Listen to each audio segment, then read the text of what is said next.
আসসালামু আলাইকুম। ইদানিং আমাদের অনেক বুদ্ধিজীবীদের দেখতেছি যে আপনার একটা জিনিস এস্টাবলিশমেন্ট করার চেষ্টা করতেছে যে এক জাতি দুইবার বিপ্লব করে না। অনেকেই দেখতেছি যে এটা নিয়ে বিভিন্ন সোশ্যাল মিডিয়াতে লিখতেছে। একটা গল্প বলি, মনোযোগ দিয়ে শোনেন।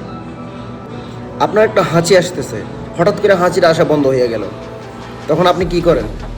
হয়তো কোনো শলা নতবা একটা কাগজের টুকরো নিয়ে নাকে সুড়সুড়ি দেন যেন হাসিরা বের হয়ে আসে। আমাদের বর্তমান সরকারের অবস্থাটা হচ্ছে ঠিক সেই রকম কিছুটা। কিভাবে? যেমন বর্তমান সরকারের প্রতিটা স্টেপ জুলাইয়ের বিরুদ্ধে চলে যেতেছে।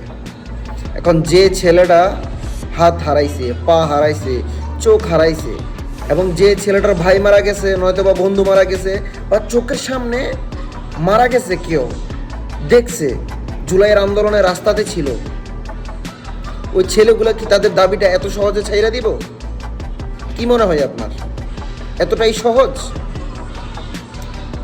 একটা হাঁচি আসলে আপনার শলা বা কাগজের টুকরো নিয়ে সুরসুর দিয়ে হাঁচিটা বাইর করে ফেলান, আর আপনি এই জাতিরে প্রত্যেকটা স্টেপে এই জাতির নাকে সুরসুরি দিতেছেন। আর আপনারা এস্টাবলিশমেন্ট করতেছেন যে এক জাতি দুইবার বিপ্লব করে না। বাঙালি বীরের জাতি, রক্ত দেওয়া বাঙালির অভ্যাস। আরেকবার সময় আসলে দিতে দ্বিধাবোধও করবে না। সো এসব ভুলভাল লেখা বংতং বুঝাইয়া এই জাতির দমায় রাখা যাবে না। কমেন্ট সেকশন এবং কি রিয়াকশন যে সেকশনগুলো আছে, দেখেন কীভাবে হাহা রিয়েক্ট পরে।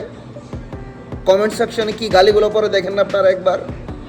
নিজের ব্রেনকে অন্য জায়গায় বর্গা দিয়া এইসব বংতং এই জাতির বুঝিয়ে লাভ হইতো না।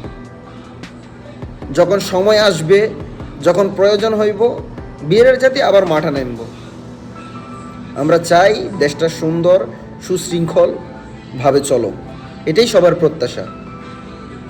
আল্লাহ হাফিজ।